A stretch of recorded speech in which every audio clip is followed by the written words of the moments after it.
लोकसभा में चुनाव जीतकर सदन पहुंचे जीतन राम मांझी भले ही मीडिया में आकर बुलडोजर पर सवाल उठा दे, लेकिन सदन में सरकार से सवाल पूछने की हिम्मत तक नहीं।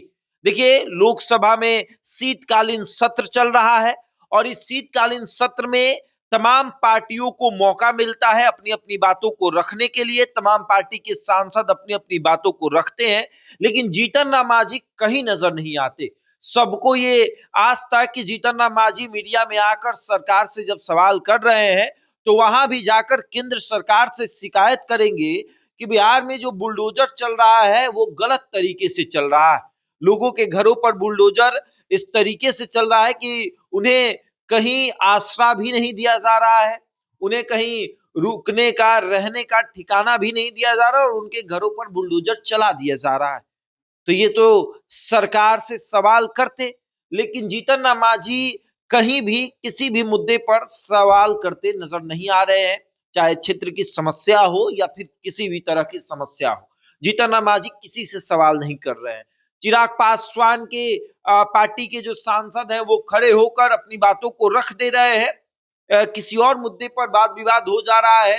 150 साल वंदे मातरम के हुए उसके उपलब्धि में सब सांसदों ने अपनी बातों को रखा, लेकिन किसी ने नहीं कहा कि बिहार में जो दलितों के घर पर बुलडोजर चल रहा है उनको कहीं भी आश्रय बिना दिए उनके घरों को तोड़ दिया जा रहा है।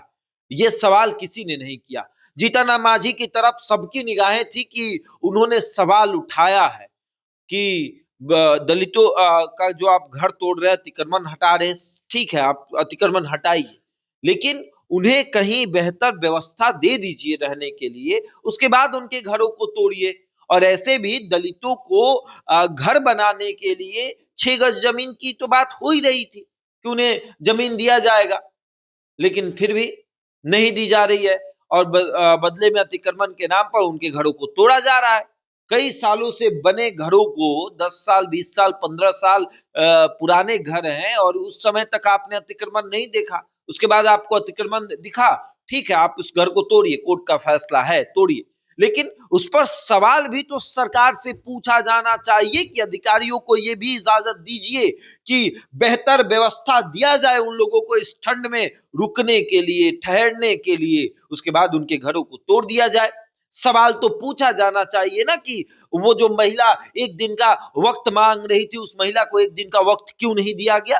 सदन में जीतन राम मांझी को और चिराग पासवान को इतनी फुर्सत नहीं कि वो सरकार से सवाल करे। हालांकि जीतन राम मांझी की तरफ सबकी निगाहें थी, लेकिन जीतन राम मांझी खड़ा होकर सरकार से सवाल नहीं पूछ रहे। आगे देखिए क्या होता है, लेकिन दलितों के नाम पर वोट इकट्ठा करने वाले नेताओं को ये सोचना चाहिए कि सरकार से सवाल हम जब करेंगे तो जनता हमारे लिए खड़ी रहेगी, नहीं तो एक दिन यही जनता आपको भी कह देगी कि आप कौन है। अब आगे देखिए क्या होता है। बहरहाल इस खबर में इतना ही, बने हमारे साथ और देखते रहे द इंडिया टॉप।